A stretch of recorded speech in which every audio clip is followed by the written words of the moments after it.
Hello, busy po ako for today's video. Dahil sa maraming pinagkakaabalahan, kaya ayan, haggard ang lola nyo. Nagpiprint na pala ako ng modules para sa susunod na linggo.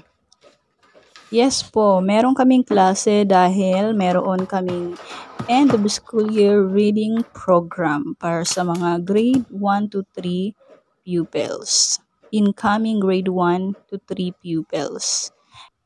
Ang hinahandle ko ngayon na grade ay ang incoming grade 1 pupils ngayong darating na pasukan.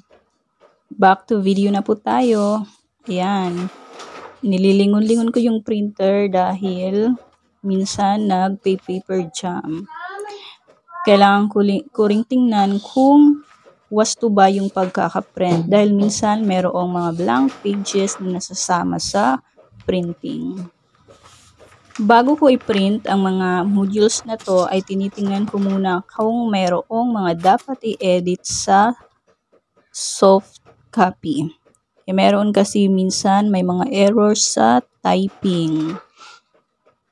At dahil grade 1 nga ang aking mga pupils, ay kailangang mayroong line ang pagsusulatan ng kanilang pangalan. Kaya nag-insert ako ng 3 lines or yung blue, red, and blue lines para sa sulatan ng kanilang mga pangalan. Nasa ikatlong linggo na kami ngayon ng aming klase and so far, may improvement naman sa mga bata.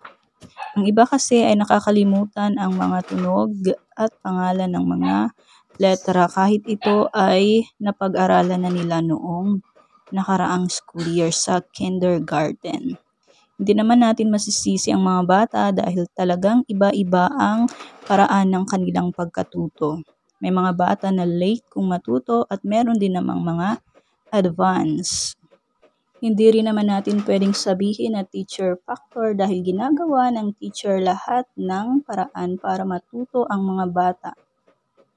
At sigurado rin naman ako na may mga magulang pa na nag-encourage ng study habits sa kanilang mga anak at makikita naman yon sa mga bata na madaling matuto sa paaralan.